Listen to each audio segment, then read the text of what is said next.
Bonjour, je m'appelle Steve Pierce et aujourd'hui, je voudrais tout vous expliquer sur le sujet des piercings de langue. En fait, tout ce que tu dois prendre en compte, les soins, les différences et tout ce que tu dois savoir sur le sujet. Regarde la vidéo attentivement et tu seras parfaitement informé. Tout d'abord, un petit avertissement légal. Nous ne fournissons pas de conseils médicaux ici, mais simplement une consultation de base sur le sujet et une sensibilisation. Alors, j'ai bien sûr pris quelques notes, car j'ai rassemblé tant de questions qui nous parviennent en fait chaque jour sur le sujet du piercing de langue. Je ne peux pas tout retenir. C'est pourquoi j'ai fait une petite liste. Je voudrais aussi commencer directement par le premier sujet, à savoir une question qui revient très souvent et qui me fait toujours sourire un peu. Il s'agit d'un mythe, souvent évoqué par de nombreux parents inquiets concernant la perte des papilles gustatives. C'est un sujet que nous abordons très souvent. Puis-je perdre mes papilles gustatives avec un piercing de langue? Tout d'abord, je dois dire que j'en ai eu 6. Donc, je peux en parler très bien. Ce mythe n'est pas tout à fait correct. Pourquoi? Fondamentalement, les papilles gustatives sont ces petites papilles sur la langue. Vous devez imaginer ces petites bourgeons qui peuvent parfois faire mal lorsqu'ils sont enflammés. Ce sont ce qu'on appelle des papilles gustatives. Nous en avons plusieurs régions, sucrées, acides, salées et amères, et le corps renouvelle automatiquement ces zones. Toutes les 9 à 12 heures, ces bourgeons sont automatiquement simplement avalés avec la salive et le corps en forme de nouveau. Nous en avons des milliers sur la langue et ce sont les bourgeons gustatifs. Et il n'est pas vraiment possible de les perdre avec un piercing de langue. D'où vient ce mythe? Et c'est facile à expliquer. En gros, imaginez que ces papilles doivent être considérées comme un champignon. En haut se trouve la papille gustative. En bas, de petites terminaisons nerveuses se rejoignent. Cette racine et ses nerfs se regroupent et se rejoignent. À droite et à gauche de la langue en bas, si on ne les perce pas, et il faut vraiment que beaucoup de choses se passent mal, il ne se passe rien du tout. Donc je connais des gens qui se sont presque mordus la langue dans un accident de voiture et ils goûtent encore. Donc ce mythe, je vous prie de l'ignorer, c'est presque impossible. C'est des bêtises. Donc, ce qui est aussi très souvent demandé, bien sûr, je peux fumer. Après, en tant qu'ancien fumeur et maintenant fervent non-fumeur, je dois dire que bien sûr non. Nous ne pouvons pas l'empêcher. Je ne peux pas vous l'interdire. J'espère que la plupart d'entre vous êtes assez grands. Fumer implique naturellement des substances nocives et une plaie fraîche n'apprécie pas particulièrement les substances nocives. C'est pourquoi il est bien sûr conseillé de s'en abstenir, au moins en réalité, 2 à 4 semaines. Un bon fumeur ne pourra naturellement pas tenir. Ce que vous en faites, c'est votre affaire. Ne vous étonnez pas cependant en fumant. Si vous fumez, il arrive souvent que de légers mucus jaunâtres sortent en bas. Ce sont alors des sécrétions de toute la nicotine que j'élimine de la plaie. Le corps les expulse, c'est comme un exsudat et cela se produit très fréquemment. Et bien sûr, cela peut s'enflammer. C'est toujours aussi le sujet du liquide jaune qui sort parfois. C'est un exsudat normal, tant que la langue n'est pas complètement enflée, rouge, chaude et douloureuse, et que du liquide jaune sort, alors ce serait du pus. Sinon, tout cela n'est que du liquide de cicatrisation. Il est toujours important de se rappeler que vous ne devez pas vous inquiéter tant que votre piercing, cela concerne tous les piercings, n'est pas enflé, rouge, chaud et douloureux, tout va bien. Un léger gonflement est normal pour la langue et ainsi de suite. En gros, on peut dire qu'après le piercing, s'il y a moins de gonflement, cela ne devrait pas enfler. En règle générale, cela enfle. Les 3 premiers jours, c'est généralement toujours enflé. On ne peut rien y faire. Habituez-vous simplement à cette belle sensation lors des repas. C'est généralement comme ça, cette sensation de gonflement quand on pousse vers l'arrière, qu'on veut manger. Après 3 jours, cela commence à dégonfler lentement. La première semaine, le matin au réveil, c'est encore un peu enflé et cela diminue un peu au cours de la journée. Si vous devez beaucoup parler, cela peut légèrement enfler le soir. Mais après une semaine, la guérison primaire, la première phase, est en fait terminée. Il est important de noter que chaque piercing nécessite entre 6 mois et 1 an pour guérir complètement sur le plan médical. Même si vous ne ressentez plus rien après une semaine, le canal de la piqûre à l'intérieur n'est pas encore guéri. La langue est maintenant une petite exception. Les muqueuses guérissent très rapidement. En règle générale, je dirais qu'après 2 ou 3 mois, le sujet est simplement réglé. Mais il est important de noter qu'après une semaine, ce n'est pas encore guéri. C'est très important. Passons maintenant au sujet du premier piercing. Ici, les avis divergent un peu. En général, sauf pour les personnes ayant une langue très épaisse, nous utilisons principalement un bijou de 18 mm. Le standard. YouSound a une épaisseur de 1,6 mm et nous le fabriquons car ce bouchon peut toujours rester en place. On n'a donc pas besoin de le raccourcir après plusieurs semaines. J'ai ces piercings, sauf celui de devant, toujours en place après plus de 25 ans. Si quelqu'un a une langue très épaisse, certains studios mettent généralement 20 ou 22 piercings et les changent. Ensuite, ils disent aux gens qu'après plusieurs semaines, ils peuvent changer. Il y a un problème très important. S'il vous plaît, ne faites pas les bouchons trop courts. Je dis toujours que la taille que nous devrions mettre serait de 16 mm. Pourquoi? Les gens viennent toujours chez nous et disent « Regarde, il est super long et appuie en bas ». Bien sûr, le bijou est alors long. Les gens oublient cependant une chose, quand ils tirent la langue. Celle-ci est fine. Les gens oublient que quand j'ai la langue dans la bouche, la langue n'est pas fine, mais elle devient jusqu'à 3 fois plus épaisse. Ainsi, si la langue est dans ma bouche et que le bijou est trop court, la boule peut se glisser en haut ou en bas. Et nous avons déjà eu ce cas. Nous avons dû couper des bijoux parce que les gens avaient mis un piercing de langue. Et bien sûr, chaque fois que la langue était dans la bouche, la boule glissait dans le canal de perforation. Règle de base, tant que vous avez une dépression en haut, une cavité où la boule s'enfonce lorsque vous tirez la langue, si cette cavité est encore présente, cela signifie que le bijou est trop court ou que la langue est encore enflée. Oui, ma règle de base est de ne pas avoir moins de 16 mm. Oui, je fais 1. On peut le garder à l'intérieur si ça ne dérange pas. Mieux vaut le garder, ce qui arrive aussi très souvent. J'ai de la viande sauvage. Ce mot, je ne l'aime de toute façon pas du tout. En fait, c'est fondamentalement le cas pour chaque piercing. Le corps souhaite former une sorte de fonction de protection. Pour un piercing standard, il se forme une callosité autour du canal de perforation, et ainsi, le corps veut protéger le piercing. Pour le dire simplement, c'est pourquoi le corps forme une callosité. Pour l'oreille, il y a de la chair sauvage qui pousse, donc évite ce mot. Je ne sais pas quel expert a mis ce mot sur Internet. La viande sauvage est un chelloïde. Un chelloïde ne disparaît jamais tout seul et doit être enlevé chirurgicalement. Pour les oreilles, il s'agit généralement de petites ampoules de liquide. Pour la langue, cela peut parfois être une sorte de prolifération de chair. En bas, c'est généralement normal, Yousand. Cela se produit très souvent, comme je l'ai dit, à cause de la fonction de protection. C'est normal, lorsque vous regardez le bouchon en bas, d'avoir toujours une petite bordure durcie autour en haut. Si le plug est trop court, il peut arriver que le corps forme en effet une sorte de excroissance. Je l'ai peut-être vu 3 ou 4 fois au cours de ma carrière. On peut enlever, mais il faudrait alors couper. Cela peut arriver, mais c'est très rare. Oui. Que nous reste-t-il? Je consomme trop peu de produits laitiers. C'est bien sûr pour les soins, j'y reviendrai tout à l'heure. Une question fréquente est aussi, est-ce que ça fait mal? En gros, personne ne peut vraiment répondre à cette question, car chacun ressent la douleur différemment. Je dis toujours en plaisantant que les hommes sont généralement le maillon le plus faible. Ce sont nous qui souffrons souvent plus ou qui pouvons même mourir. Mot-clé, le rhume des hommes. En gros, un piercing est l'un des piercings les moins dangereux à réaliser.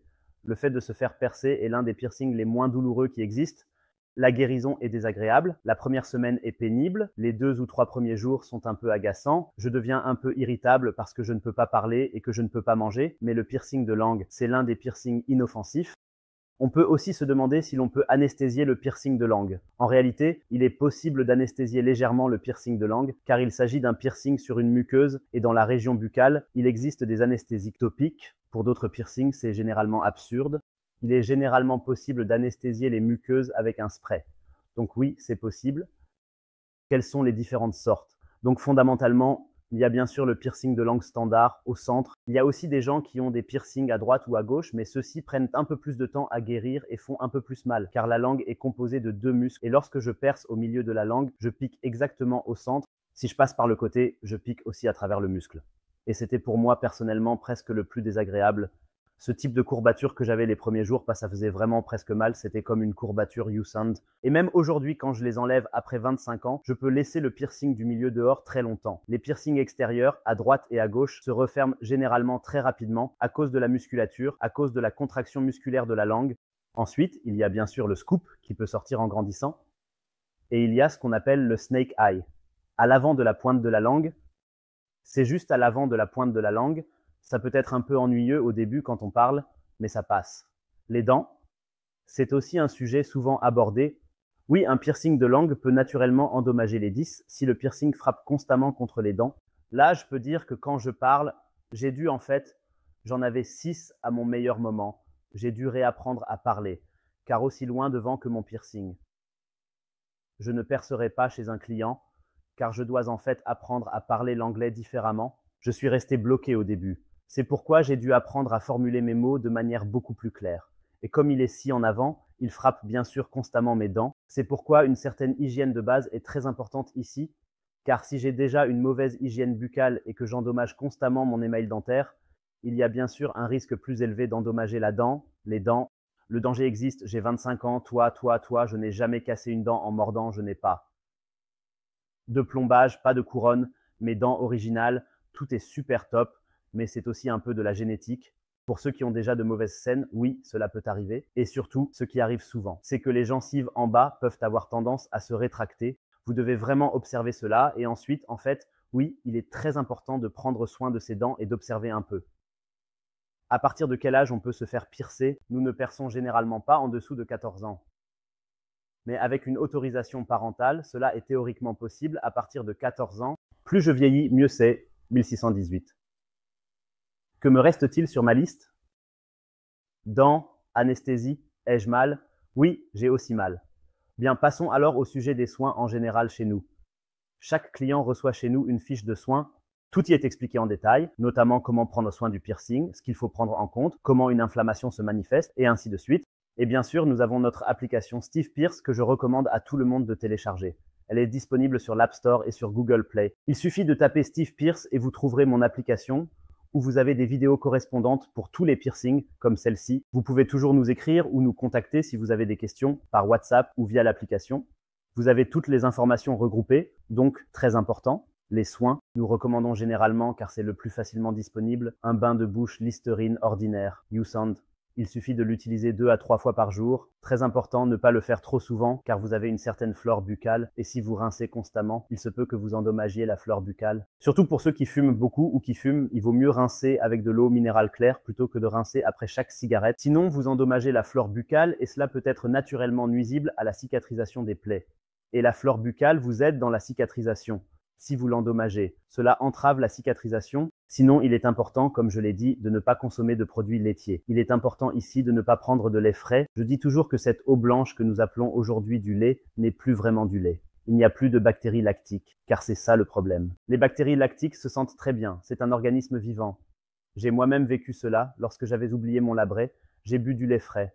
Et dans la nuit, j'ai eu une lèvre très enflée, pulsante et chaude. Ils se sont simplement sentis vraiment bien et c'est pourquoi il n'y a pas de produits laitiers frais. 2001. Laissez, si possible, aussi du yaourt. Si c'est flou, laissez-le de côté. Mais théoriquement, un peu d'eau blanche dans le café, ça passe. Oui, Listerine, comme je l'ai dit, 2 à 3 fois par jour. Les aliments épicés et les acides de fruits ne sont pas graves, mais je le déconseille. Ça brûle, ça fait mal. Vous le remarquerez aussi si vous avez un peu de fraîcheur, la langue devient très sensible. Parfois, vous pouvez avoir un revêtement coloré selon que vous buvez du café qui peut redevenir noir ou du Listerine vert. Ces papilles, le corps concentre en effet la guérison des blessures sur le piercing et c'est pourquoi il cesse de renouveler ses papilles. C'est pourquoi la langue peut devenir un peu pelucheuse, comme lorsqu'on est malade.